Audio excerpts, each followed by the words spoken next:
నమస్తే అండి. నేను మీ రామకృష్ణ హాన్, ఆస్ట్రో న్యూమరాలజిస్ట్‌ని. మరి తులారాశిలో జన్మించినటువంటి వారి గురించి కొన్ని వివరాలు మీకు తెలియజేస్తానండి. తులారాశిలో గనక మీరు జన్మించినట్టయితే ఆ కుబేరుణ్ణి కూడా జయించేంత శక్తి మీలో ఉంటది. ప్రతి విషయంలో కూడా నేను చెప్తూనే ఉన్నాను, తులారాశి, తులారాశి, తులారాశి. మీరెంత అంటే దీనావస్థలో ఉన్న తులారాశి వారు, అసలు తినడానికి 3 పూటల మీ పిల్లలకి భోజనం పెట్టలేని పరిస్థితున్నా, సొంత ఇల్లు లేకున్నా, కష్టపడి ఒక్క అడుగు ముందుకు వేయండి చాలు. నేను మిగతాదంతా చూసుకుంటాను. ఆ అడుగు ఏంటంటే మీ పేరుపై పడాలండి. మీ పేరులో ఉన్నటువంటి సంఖ్యాబలం మీద పడాలి ఆ అడుగు. ఒకవైపు ఆ వైపు కనుక ఒక్కసారి అక్కడ సరి చేసుకున్నామంటే అక్కడ నుండి నీ ట్రావెల్, నీ జర్నీ మొదలవుతుంది. ఆర్థిక స్తోమతలు ఉండొచ్చు, ఉంటే ఉండనివ్వండి. ఆర్థిక స్తోమతలు ఉండొచ్చు, ఎన్నో ఖర్చు పెట్టుకుంటున్నాం, ఎన్నో డబ్బులు వేస్ట్ అయిపోతున్నాయి, ఎందరో మనల్ని మోసం చేస్తుంటారు. అనవసరంగా మనం డబ్బులు కొన్ని చోట్ల అనవసరంగా ఇవ్వాల్సిన పరిస్థితి వస్తుంది. దాన ధర్మాలు చేస్తాం, అన్ని విధాలుగా చేస్తావు, కానీ నీ జీవితం గురించి ఒక్కసారైనా ఒక చిన్న అమౌంట్ అయినా నీ గురించి నువ్వు సాక్రిఫైస్ చేసుకో. తులారాశి ముఖ్యంగా మీకు ఏమంటున్నానంటే, మీ పేరులో ఉన్నటువంటి సంఖ్యాబలాన్ని మీరు న్యూమరాలజీ ప్రకారం, ఆస్ట్రాలజీ ప్రకారం ఒక్కసారి చేంజ్ చేసుకోండి. చేంజ్ చేసుకున్నటువంటి పేరును Aadhaar card, pan card, passport certificate ఎక్కడ మార్చడం వస్తుంది. జస్ట్ ఒక నోట్బుక్లో రోజు ప్రాక్టీస్ చేస్తే చాలు. ఒక్క అడుగు ఇటువైపు వేయండి ఒక్కసారి. నేను చెప్పినట్టుగా మీరు అనుకుంటే, నేను చెప్తుంటేనే మీకు నెగటివ్ రావచ్చు. మనిషి ఖచ్చితంగా ఫస్ట్ మనిషి పుట్టలేదండి, అనుమానం పట్టిన తర్వాత మనిషి పుట్టిండని నేను అనుకుంటాను. నిజమండి. ఇప్పుడు ఒక మంచి చేయాలని ఇప్పుడు నేను నీ దగ్గరకు వచ్చాను, బాబు నీకు నేను మంచి చేస్తాను, నువ్వు ఈ వ్యాపారం పెట్టుకో, నువ్వు ఇట్లా బాగుపడతావు, నీకు నేను సహాయం చేస్తా అంటే, ఆహా నువ్వు నాకు సహాయం చేస్తావు అంటే నీకు దీంట్లో ఏదో ఉంది, నీకేదో ఉంది, ఉంటేనే నువ్వు నాకు సహాయం చేస్తున్నావు, లేదంటే నువ్వెందుకు చేస్తావు అని అంటారు. అంటే ఈ రోజులలో ఉన్న వ్యవస్థ చెడిపోయింది, అట్లా ప్రాబ్లం ఉంది. కాబట్టి మంచి వచ్చి నీకు చెప్పినా కూడా, నీకు మంచి వచ్చి నేను చెప్పినా కూడా అది చెడే అయిపోతుందండి.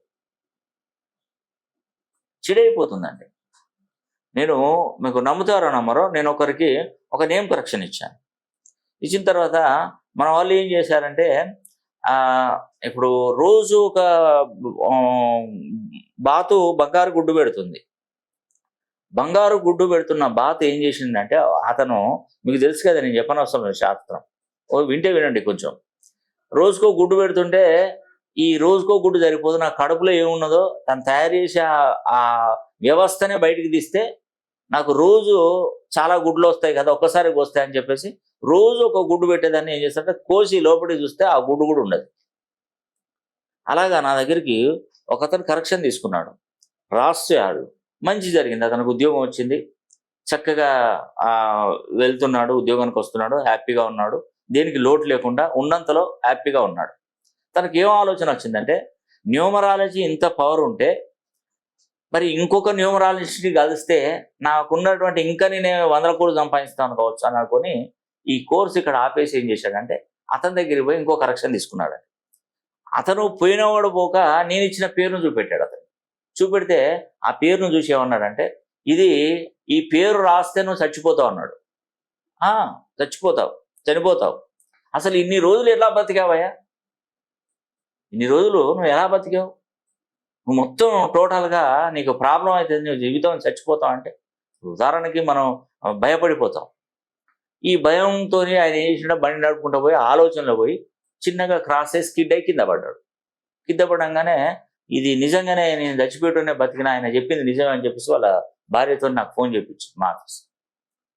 సార్ మీరు పేరు ఇచ్చింది అది తప్పుగా ఉందట, ఆయన చెప్పిండు, ఆయన ఒక పెద్ద న్యూమరాలజిస్ట్ చెప్పిండు, నేను చావు బతుకుల మధ్య మా ఆయన కింద పడ్డాడు అని నెగిటివ్గానే వచ్చేసింది, నెగిటివ్గా ఆలోచన వచ్చేసింది. అమ్మా అది తప్పు, ఆయనకి ఎవరో ఒకసారి నాతో మాట్లాడాడండి, నేను చెప్తాను అతనికి, నేను ఇచ్చిన కోర్సు రాస్తేనే కదా నీకు ఉద్యోగం వచ్చింది, ఈరోజు నువ్వు హ్యాపీగా ఉంది, మళ్ళీ నువ్వు ఎందుకు ఇలా అంటున్నావు అని చెప్పేసి అడిగి అంటే లేదు సార్ ఇది నాకు వద్దు, మేము రాయమేగా, మేము ఆయనే రాస్తాం అంటే, నీ ఇష్టం అమ్మా, కానీ నువ్వు మంచిని వదిలిపెట్టి చెడును తీసుకుంటున్నావు అని అనుకుంటున్నా అంటే ఆయన పేపర్ పంపించాడు నాకు, ఈయనకి ఇట్లా ఇచ్చిండంటే ఇప్పుడు ఆయన తప్పు చేసినట్టు నేను అనొద్దు కదా. ఇప్పుడు నా న్యూమరాలజీ కరెక్షన్ తప్పు అని చెప్పాడు ఆయన, చచ్చిపోతావు అని చెప్పాడు. అతన్ని నేను కించపరిస్తే అతనికి నాకున్న తేడా ఏముంటుంది? ఇంకా నేను వచ్చింది మనస్ఫూర్తిగా ఏంటంటే మీకు మంచి చేయడానికి. మీరు నమ్ముతారో నమ్మరో, మీ తల్లిదండ్రులు మేలుకోరే వ్యక్తులు, భగవంతుడు మేలుకోరే వ్యక్తుడు, మూడో వ్యక్తి ఎవడైనా ఉన్నాడు ప్రపంచంలో అంటే నేనే. ఎందుకంటే నేను ఎప్పుడు నా నిత్యం మీరు బాగుపడాలని, మీరు బాగుండాలని కోరుకుంటాను. శత్రువు వచ్చి నన్ను ఇబ్బంది పెట్టినా వాడు బాగుపడాలనే కోరుకుంటానండి. నేను ఆ భగవంతుడి ఆత్మసాక్షిగా, నేను ఆత్మసాక్షిగా చెప్తున్నాను. అంతే, మనకు మంచి చేస్తున్నావు, మంచి జరుగుతుంది, నీ ఇష్టం అమ్మాయిగా ఇది రాయడం బంద్ చేస్తే నీకు ఒక చిన్న కళ్ళు తెరిపించి ఒక విషయం చెప్తాను చూడని చెప్పాను. అతనిచ్చిన పేరు ఉంది కదా, అతనిచ్చిన పేరు నా ఫార్మాట్లో, అంటే నా కరెక్షన్, నా పేపర్లో రాసి నేను సంతకం పెట్టాను. ఇంకొకరి ద్వారా సరే ఇతను ఈ పేరు ఇచ్చాడు, ఇది కరెక్టేనా అంటే, ఇది ఎవరు ఇచ్చారా, అది చచ్చిపోయే నంబరే అన్నాడు మళ్ళీ. అరే చూసావా, ఇక్కడ అర్థమైందా? నేను చెప్పింది అర్థమైందా? ఆయన ఇచ్చిన పేరును నా ఫామ్లోకి ఎక్కించి ఆయన ఇచ్చినటువంటి పేర్లన్నీ నేను ఆయనకు ఇచ్చి ఇది అడుగు అని చెప్తే అది తప్పే అంటున్నాడు, అది డేట్ ఆఫ్ బర్త్కి అది తప్పే అంటున్నాడు. అంటే మనిషిని ఎంత నష్టం చేస్తున్నారో ఒక్కసారి గుర్తుపెట్టుకోండి. ఇది రియాలిటీ. కాబట్టి ఒక్కసారి మీరు తులారాశిలో కనుక మీరు జన్మించినట్టయితే మీరు మళ్ళీ ఎవరి దగ్గరికి వెళ్ళని అవసరమే లేదు. పేరులో బలాన్ని నేను సరి చేస్తాను, మంచి చేస్తాను, మీకు బాగుపడే విధంగా చేస్తాను, మీరు అదృష్టవంతులయ్యే విధంగా నేను చేస్తాను. తులారాశి అంటే మామూలు రాశి కాదు. ధైర్యవంతులదే రాశిలో పుట్టారు. తులారాశి అంటే ధైర్యవంతులు, గుణవంతులు, బలవంతులు, శక్తివంతులు, అదృష్టవంతులు, పనివంతులు. ఒక విధంగా చెప్పాలంటే తులారాశి అంటే చిత్తా 3-4 పాదాలు, స్వాతి 4 పాదాలు, విశాఖ 1-2-3 పాదాలు తులారాశి. చిత్తా నక్షత్రానికి అధిపతి కుజుడైతే, స్వాతి నక్షత్రానికి అధిపతి రాహు అయితే, విశాఖ నక్షత్రానికి గురువు. ఇప్పుడు ఉన్నటువంటి ప్రజెంట్ ఉన్నటువంటి గ్రహస్థితి చూస్తే గురువు అష్టమ స్థానంలో, శని పంచమంలో, రాహు షష్టమంలో, కేతు వ్యయంలో. ఈ సంవత్సరం చూస్తే క్రోధినామ సంవత్సరం ఆదాయం 2, వ్యయం 8, రాజపూజ్యం 1, అవమానం 5. సో తులారాశి వారికి అసలు తిరుగులేని జీవితం అనేది కూడా తప్పకుండా కలుగుతుందండి. మీరు వీలైతే డైరెక్ట్గా నన్ను సంప్రదించాలన్నా, ఫోన్ లైన్లో అపాయింట్మెంట్ తీసుకోవాలన్నా మీరు మన ఆఫీస్ నెంబర్లకు కాల్ చేసి వీలైతే, మీకు వీలైతేనే చేయండి. పర్సనల్గా నన్ను కలవచ్చు, లేదా ఫోన్ లైన్ ఒకసారి ట్రై చేయండి. మనకి ఎన్నో ఖర్చు అయిపోతూ ఉంటాయి. అదేవిధంగా ప్రతి నెలలో శని ఆదివారాలు నేను హైదరాబాద్లో ఉంటాను. ఈ మధ్యకాలంలో కొంతమంది ఫోన్ చేస్తున్నారు కాబట్టి సెప్టెంబర్ 10వ తారీఖున విజయవాడలో అందుబాటులో ఉంటాను, 11వ తారీఖున రాజమండ్రిలో, 12వ తారీఖులో వైజాగ్లో అందుబాటులో ఉంటాను. రాజమండ్రిలో నాకు చాలా కొన్ని వేల కలెక్షన్స్ నేను రాజమండ్రి వాసులకే ఇచ్చాను. తణుకు ఆ చుట్టుపక్కల ప్రాంతాలు ఉన్నటువంటి ప్రాంతాలు, తణుకుకు వచ్చానండి నేను ఒకసారి. 10-15 ఏళ్ళు అవుతుంది, ఒకటి ఈ మధ్య పోవట్లేదు. తణుకు చుట్టుపక్కల ప్రాంతాలు, తణుకు కొన్ని మండలాలు, సీతానగరం కానీ, కోరుకొండ, గోకవరం, రాజానగరం, కడియం, తర్వాత రంగంపేట, కొన్ని అనపర్తి, బిక్కవోలు, కోవూరు, చాగళ్ళు, తాళ్ళపూడి, నిడదవోలు, ఉండ్రాజవరం, కొన్ని ఉన్నాయండి, పెరవలి, దేవరపల్లి, నల్లజర్ల, గోపాలపురం, కొన్ని మండలాలు ఉన్నాయి. ఆ మండలాల్లో ఉన్నటువంటి వాళ్ళందరూ కూడా ఎన్నో వేల మందికి నేను ఇచ్చానండి కలెక్షన్.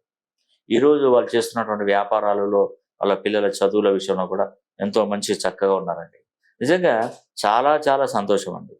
అదేవిధంగా తులారాశిలో పుట్టినటువంటి వారు వారి డేట్ ఆఫ్ బర్త్లో 3 1 ఉన్న సమస్యలు వస్తుంటాయి. SLGCA అనే అక్షరాలతో పేర్లు మొదలైన ఇంటికి మొదటి, తృతీయ మరి సంతానం కూడా మరి ఈ తులారాశి వారు జన్మించినా కూడా చాలా వరకు సమస్యలు ఫేస్ చేస్తూ ఉంటారు.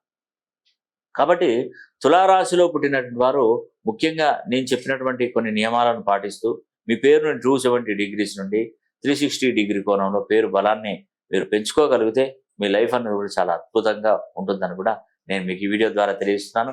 ఈ వీడియో కనుక మీకు నచ్చినట్లయితే లైక్ చేయండి, షేర్ చేయండి, అదేవిధంగా కామెంట్ చేయండి. సర్వే జనా సుఖినో భవంతు.